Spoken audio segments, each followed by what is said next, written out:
Hi guys, it's Brookelynne and welcome to the channel. So today's video is going to be another Let's Talk, and it's going to be on, I would say, more of a serious type of topic, and this topic is going to be on abandonment issues. I'm going to talk a bit about that and also why I have them and my experience of having abandonment issues. I know this sounds a bit dramatic, oh, abandonment issues, oh, just going on about that. But it is true, I do have them. Fortunately, I do. It's like one of them things. I live in fear of losing close people to me, my kids, my husband, family members, friends, to either death or them walking out and leaving me, because it has happened. I suppose like a lot of yous, it has like been a thing unfortunately you had to go through.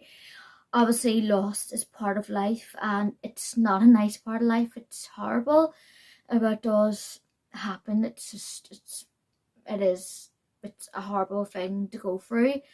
And yeah, and if you are currently going through loss, either that's for people just leaving your life or them being dead, I'm so sorry. And if you are going through abandonment issues, my heart goes out too, because it is not nice. It's like an intense fear of losing someone because you know you've been through it before. So I'm going to get into a bit about what it means. So abandonment issues is obviously the fear of loss, and it could be have that intense fear that you're going to lose someone, like either they're going to ghost you, walk out, not be in your life, not be close to you anymore, or they're going to die and death, they abandon you for death. Even though when people die, like, they're not setting out to abandon you, but obviously you won't be able to see them again until you get to heaven. I'm a Christian, so if you haven't, that isn't obvious by now, it is now. But obviously you still, when people die, you still lose that person until you see them again, but it'll be in a different life, if that makes sense. But it's like, it is flipping hard. It really is.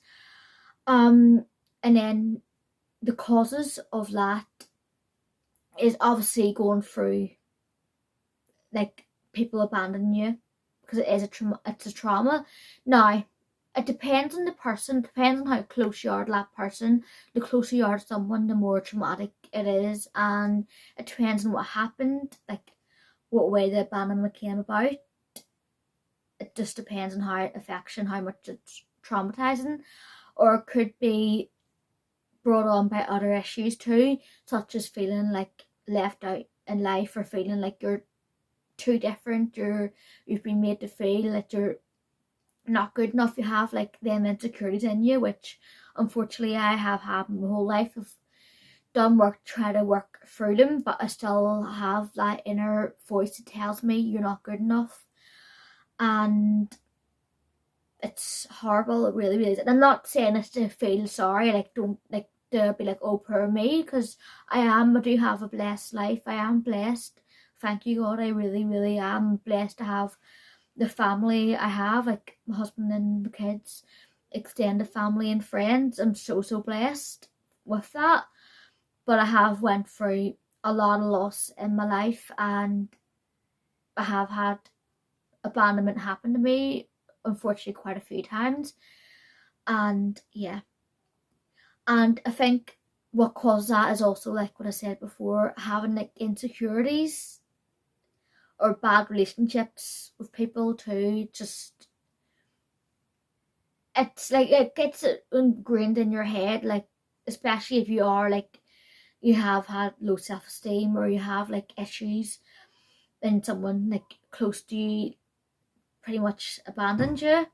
It's a shock because you never see it coming, or you never expect it to happen to you, but when it happens to you, it's a big shock and it really rocks you. It does get ingrained. Oh, maybe what I'm thinking is right, maybe I'm not good enough, that person wouldn't have walked out on me if I was good enough. Oh, that person died. That could easily happen to other people in my life, and no one's safe, and it's horrible. So abandonment issues could lead to you being obsessive. Like, I have had obsessive episodes in the past where I'm like so scared of people abandoning, like any little thing. Oh, I didn't reply to this. Oh, I haven't heard from them. Maybe they're sick of me, or oh, they're gonna go, like just little things will just set me off. And that's pretty much, it's a lot of fear, and it causes that type of obsession. And then sometimes if you're like, oh, what's gonna happen, I may pull back myself to protect myself. Yeah, it is. It's just, it's horrible. It really is. And it's like a battle to work for you every single day, especially like if you're close to someone, you're invested in their life. Like they're probably invested in your life, and obviously people drift and life changes, but when you're close to someone, you're invested in their life and they are probably in your life. And when you have abandonment issues, instead of like keeping rational, saying, oh, maybe they're just busy, or maybe something's going on, or maybe they haven't got round to replying, or maybe instead of just jumping, oh, they're going to abandon me. It's a battle to say, right, they're not abandoning you. That's not likely the case unless it's obvious, but it's just when you've been through it again, it's hard to unsee that. It really is. So I'm going to kind of get into some cases where it's happened to me. So with the likes of, I'm going to go into the first, like, people walking out, and then also going to get into after that people dying, so lost that way. So I've had several like close people walk out on me, and then when I was younger, partly that was of my doing too, because I was immature and like stupid teenager, do you know what I mean? But as I've matured, hopefully I've matured, I've kind of not got myself, like, not kind of got involved with drama as much. And I have had a few toxic relationships, toxic friends and whatnot in my lifetime. I'm not going to go into too much detail. I'm definitely not going to give away names, but I'm just going to kind of describe what has happened. So how it's happened with me is, since my whole life, since as far as I can remember, I've always felt like I'm inadequate, like I'm not good enough. I do have a disability, I'm visually impaired, so I was always seen as like, well, I've always had that ingrained in like myself. I've always felt myself, but some people have all like kind of reinforced that belief that I'm not good enough. Oh, I'm not a normal person. Oh, Brookelynne could never do that. She's blind. Oh, isn't it a shame about Brookelynne? She's so weak and she'll never be able to have her own husband or kids. Or you can really dream, oh, she's not as good as them other kids. Like, she'll never be normal. And I've had people say that in front of me and say them things nastier too, which is flipping hurt. Because at the end of the day, if you have a disability or anything that makes you like stand out in a bad way, I'm just put that in quotes because I'm not saying, I'm not implying it myself, I'm just saying that that's how, just generalizing, okay? Like a bad way, people will kind of compare and contrast, and some people who are like have nasty intentions or look down on you will say that. Or some people who maybe they haven't been around people with disabilities or people who are like different will kind of say hurtful things. Maybe they know what it is, or maybe they don't, or maybe that they think that's okay, but really, like, I've had people say, she'll never have kids, she'll never be good enough to have kids, or oh, God bless her, she wants to be married, oh, God bless her, she wants to work. It's not gonna happen. And that's really flipping hurt me, because even though, yeah, I have if it's a disability or being different, life is harder on people with disabilities. And then I'm not going saying, oh, I'm per me here. I'm not going that I have it the worst, because I do not. There's people a lot worse than me. There's a lot you could be a whole lot worse. And that's how I've kind of trained myself, and kind of how I'm trying to, like, I've trained myself to think. When people have said, how can you cope with your eyesight? Yeah, it's flipping hard. It's hard when there's things I can't see, or I have to flip and really focus, or it's harder for me to do certain things and others, and certain things I can't do. It's flipping hard, but I have to just think of the positives and try to do things. If I can't do it a certain way, I try to figure out a way it's going to suit me, and I try to cope with it that way. It is, life with a disability is hard, and I'm kind of, even though I'm going on about having an eyesight condition, but that's my reality, and I'm kind of trying to explain it that way, like explain, like, because life is harder with a disability, of course it is, but when you have like people abandoning you, or people like thinking, put you in this box, or saying just outright hurtful things, either intentionally or unintentionally, it just makes you feel like crap. It's like, yeah, well, maybe I am not good enough, and especially it causes, like, I think what people, like, growing up, I grew up in the 90s and the early 2000s, and obviously a lot of things were better then, but a lot of things were worse, I would say. And I think just people just seeing people with disabilities as they can't do much themselves, they're not good enough, they can't have this, and they can't be this, and they have to accept it, put them in a box. And instead of like putting the right support, or like helping them do that, but in a way it's gonna help, like, be beneficial, or they can do it, do you know what I mean, like, in a way, like, it's feasible for them, instead of just put them in a box. And I found a lot, I was put in a box, and that did cause a lot of like the low self-esteem and inadequacy I've had, and I do still have. It's a lot better now, but still that's been deeply ingrained, and it has to fight.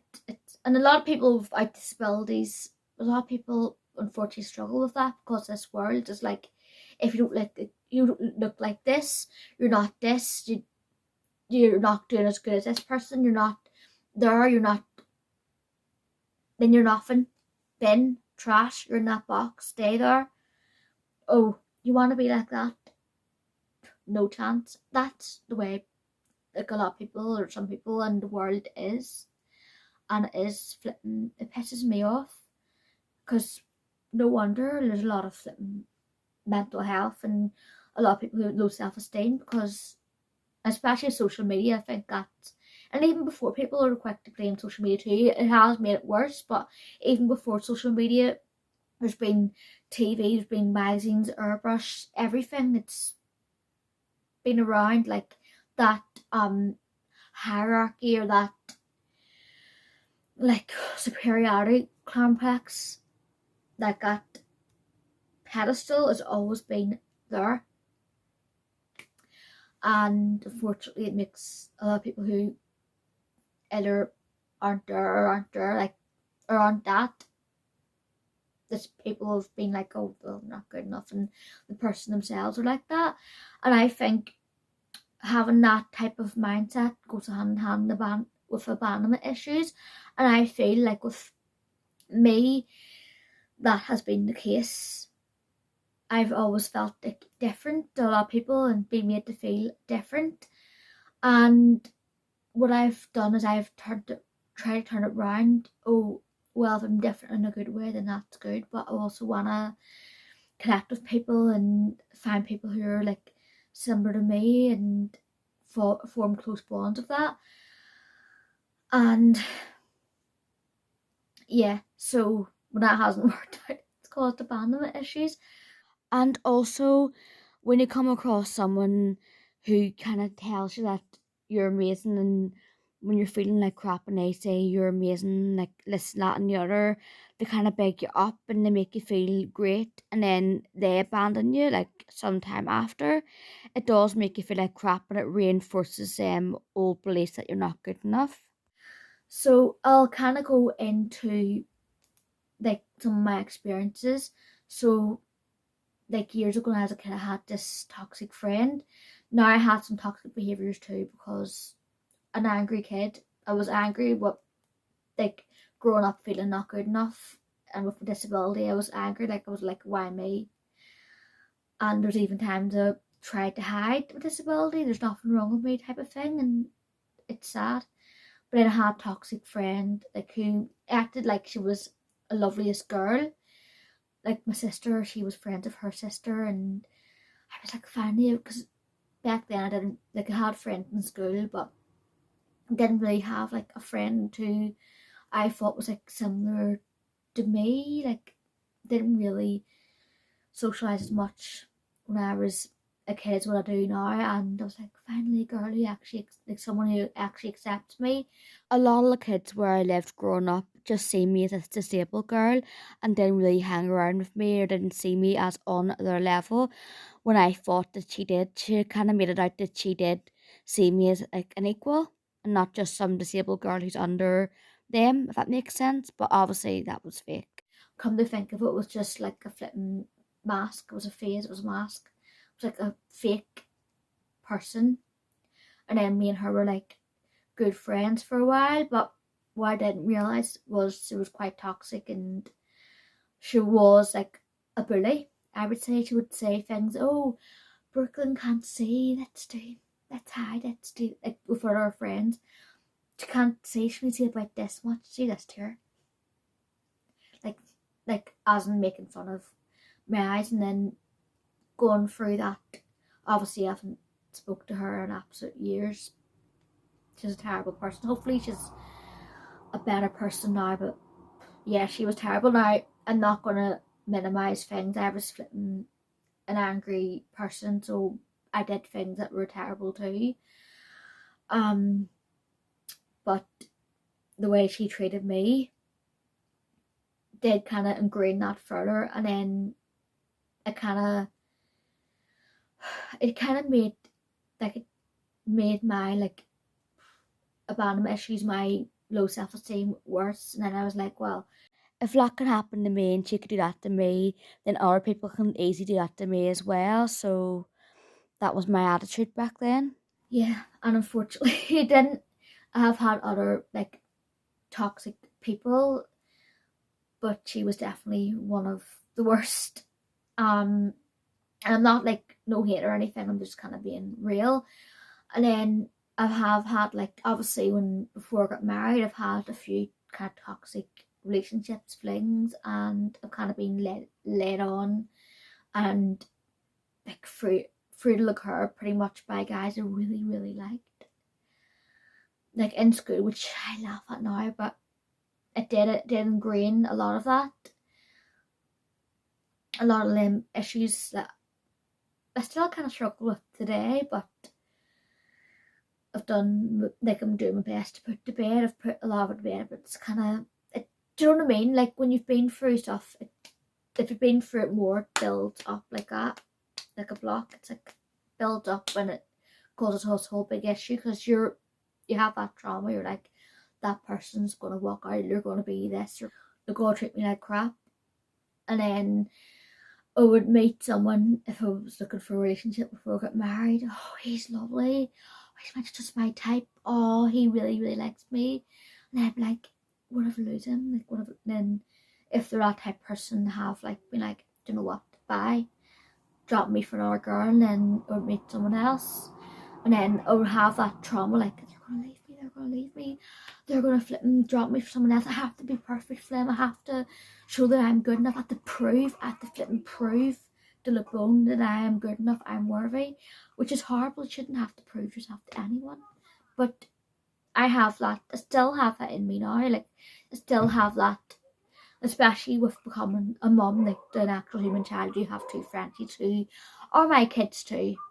People may be thinking, stupid, they are my kids, free kids. And especially since becoming a mum to a human child, I've been like, I have to be on top of my game. I have to do this to be good enough for my son, or be just to show that I'm capable. And In a way, it's good for motivation, but also it's bad because she'd be like, well, I am good enough as long as I'm doing everything that's gonna help him. I am good enough, but I have to like, in me, I'm like, I have to look like I'm good enough. I have to show that I'm good enough. Yeah. And then, yeah, and then I have had several like friendships. I've never really, like with me, I do think everyone's unique, but I feel like I've never really, like I've only met a few people who are like me. Like I've always been seeking for that twin spirit friend, like that twin, like we look like we're twinnies. It sounds stupid.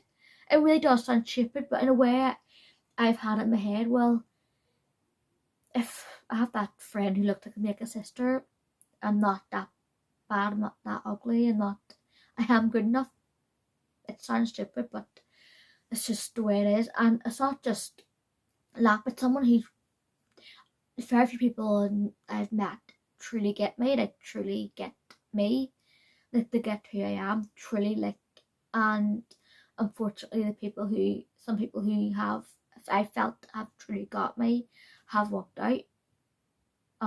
So I'm going to go into the friend who, she's my best friend for, Hi guys. Special guest. Talk about her, she's here. We're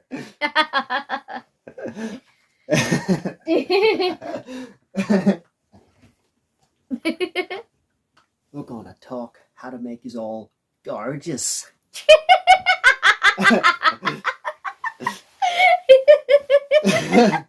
that actually recording?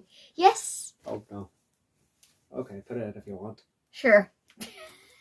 It's going in anyway.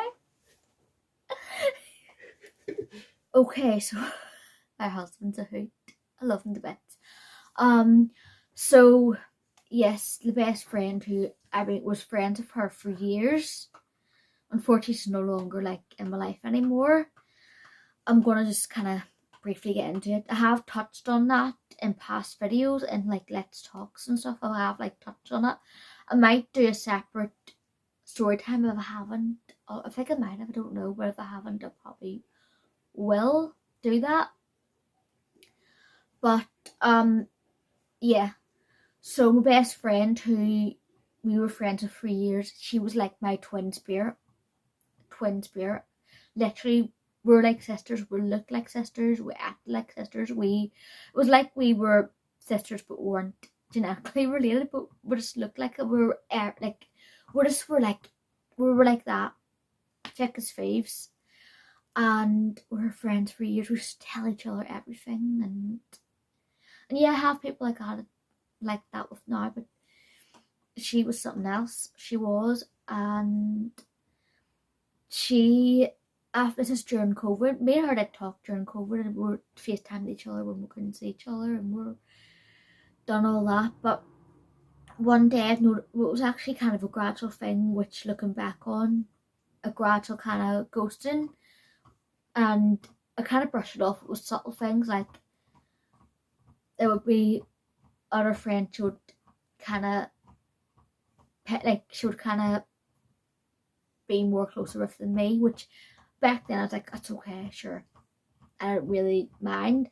But then thinking back with the kind of gradual ghosting, I just see it for what it was and what it is, and she would not want to meet up with me less and less, and eventually, like, I would be the one who'd say, here, I'm gonna call her Hattie, here, Hattie, do you want to go into town and get a cup of coffee, or do you want to come round to my house, or do you want to do this? And she'd be like, I can't, or she wouldn't reply to the message. And for a while, like, I was trying to keep up efforts, and I kind of got fed up. I was like, do you know what, this is one thing I've actually learned with abandonment issues, to protect myself from kind of getting really upset or really like boogly about it. You crazy, I'm like, to stop myself being like suffocating, because there's times in the past that I have been suffocating, which no, but that isn't a side effect of abandonment issues. You can become a really suffocating person, which I try not to be. And I was like, to protect myself from getting hurt, I had to pull away. And that's kind of a learned behaviour I've learned over years of this happening to me repeatedly. You have to pull away, and move on someone else. Another thing, try to replace that person. Right, I have to replace, like, they're leaving me, I have to get someone else in, and I have to find another sister like best friend, I have to do this. I have to, because I can't be on my own. Yeah, pretty much abandonment issues. You're scared of being on your own. And I still am like that. You're scared of being on your own. And so when she like properly ghosted me, it was before my wedding. I was going to make her like a bridesmaid. So I was, but then to ghost me before I was able to it was before I was getting into the serious planning, and before I was asking like people to be bridesmaids or asking people to be parts of her wedding. And I have this other best friend who we're still best friends to this day. She was my bridesmaid, Amy, if you're watching. So because of COVID, me and my husband were getting married during COVID, and I can only have 2 bridesmaids. That's all I thought I was allowed. But turns out by the time I got married, I could have had like 4, the number I wanted. And if this friend wouldn't have ghosted me, she would have been one of the bridesmaids. And it's sad. I wish she wasn't still in my life, but at the end of the day, it was her choice, and that's something I have to deal with. And it was her loss, because if any, like, in a perfect world, I would love to just be friends with her again, but she's found younger, fresher friends, which sounds horrible, but she did abandon me. And I pulled back when she was pulling back, because I was so scared of getting hurt, even though it did happen. I did get hurt regardless. But yeah. So that really stung. And it really stung, and especially with, I had a string of like flings before I met my husband, and a lot of them did walk out, and or they kind of ghosted, or they were just hot and cold, or abandoned. Like, it just flipping added to the flipping abandonment issues. It added that fear of abandonment. I have no issue, like I have no concern like that way with my husband or some of the friends I do have don't really have that concern. Some will do, some will don't, but I still struggle with fear of abandonment. And when Heidi walked out of my life, I made everything and especially because I went through like a really hard time when I got married. I'm not gonna get into that, but I went through a really hard time when I needed her, and I wanted to speak to her. I tried speaking to her again, and I needed her to be there. And I felt like, and because of COVID, the acquaintance friends, the people who used to hang around with, a lot of them were drifted, and it was just a shitty time, just shitty. It really was. And it made me just feel like inadequate, like when no one cares, no one loves me, I'm not good enough. I could try all I want, but I'm not good enough, and everyone's gonna walk out on me. And yeah, it did it, and things set me off. Things trigger me, like obviously people don't if they don't reply to my message, even though rationally, if they look at it and it's on red, and I'm like, that really triggers me. But if I know if like maybe they haven't seen it, if it's not on red, like you can see on sort of living under a rock, you can see on the messages if it's been read or not, like it says seen or read. If someone's seen the message and it's like along what I've wrote, and I want to really talk to that person or talk to that friend or whoever, and it's on read, especially if it's someone like I feel a good connection with, it does trigger me, like it does trigger, it's a trigger, and it's one of them things I have to fight. And a lot of people who have a fear of abandonment issues struggle with. And I have had like hot and cold people since this friend, with like my ex-best friend Hattie, walked out on me. And yeah, it's just, I know this is a bit of a mucked up video, I'm just rambling, but I just have to get off my chest. And you can feel free to talk about like how, if you have this fear of abandonment, talk about how it's affected you, and did it leave you like with unhealthy attachments to people too? Like you're so scared of them leaving you, you're like obsessed with, I need to hold on to that person. It's stupid, but it's a true real thing. And then when you feel like they're pulling away, yeah, go one way. Oh, they're pulling away from me, I have to prove myself, or I'm going to lose them anyway, replace them. Yeah, I've been both. And it's just, it is hard.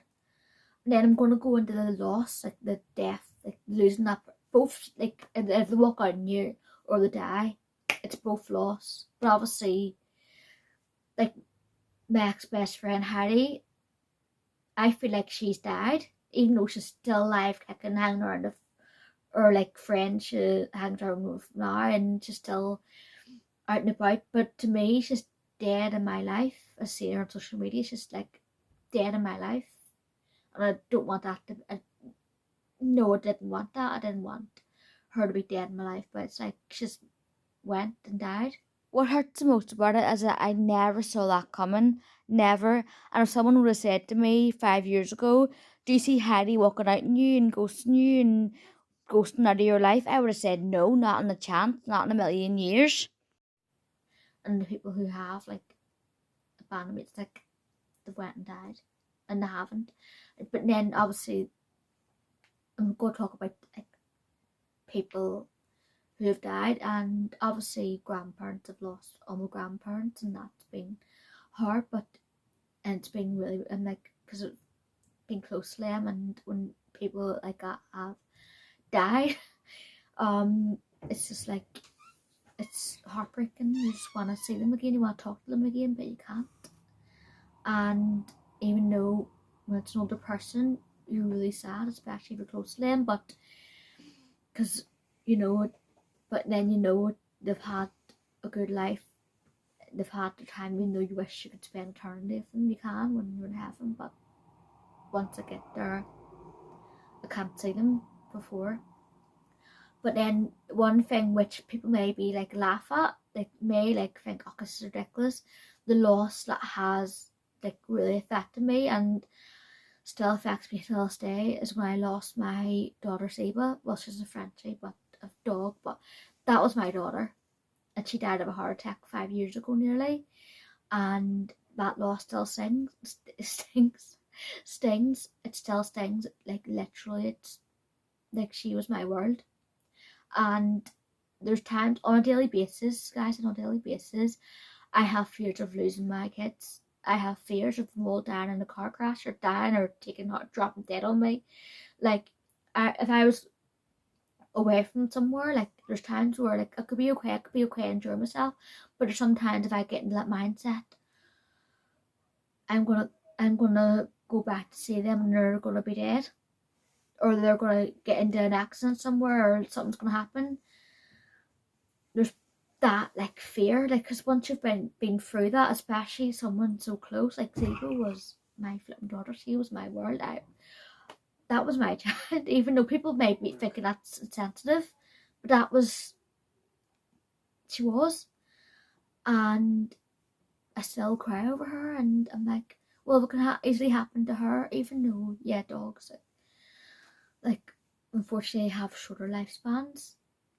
I'm like, if she can die young, she was only like not even 3, but if she can die young like that, just like that, like one night, oh, just it can happen just that suddenly. It can happen again, and that's one thing that scares me. Like, if the whole family like I've built, God's given me, if they all died in me, I don't think I'd be here. Like, I don't know, it would fucking shatter my life, and it shouldn't. That's one of them things I have to tell myself. Like, Brooklyn, wise up. I have to tell myself, like, Brooklyn, wise up.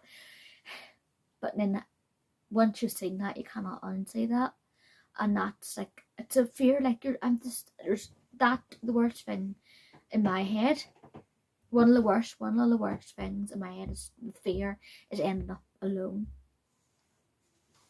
Do you know what I mean? And it's just, maybe that's the way, like if I feel close to someone, I can't be a bit obsessive. Oh, I love you and all that, but even though I genuinely do love that person and close to that person, but also when I develop an attachment to that person, there's that fear that they're gonna walk out and they're gonna die. And that's what fear of abandonment is. And another kind of silly bit of the abandonment thing, and it goes hand in hand. I'm just gonna set this camera quickly. I have just 1 minute to do this. But another kind of silly thing is I felt, because a lot of people haven't felt, like I vibed like completely, like twin spiritly, like people who've got me. I've actually kind of felt like a would vibe where I've like felt close to celebrities or people I haven't, or people who I haven't met, like people online or whatever. I felt that I've vibed well with them. Some I've spoken to, obviously the celebrities I haven't, but then this sounds stupid, but there's been like celebrities who have died and I've watched their videos, and then I felt really like me and them, or me and her or whatever, or me and them would be like really really close if we knew each other, even like it sounds stupid. The ones, like there's been celebrities or people who have died or are still alive, I would feel that maybe they'd get me. People in real life, a lot of them don't. Maybe they'd get me, and then it'd be sad they're dead, or sad like this and that, and I'd be like, they wouldn't abandon me. It's stupid, like you do when you have this, you do kind of form attachments. Well, they can't hurt me, or like they can't cut me off and do that. It is like it's real, like it's flipping. I have issues, but yeah. And I'm going to wrap up this video anyway, and let me know if you've experienced this too. My heart goes out to you, but let me know how it's affected you. I'm going to have a chat in the comments about it.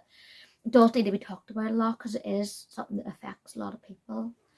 So yeah, I hope you liked this video. I was going to say enjoyed it, but not in that kind of way. Just like, hope you found it interesting, and I'll see you again for the next video. Stay gorgeous. God bless. Bye.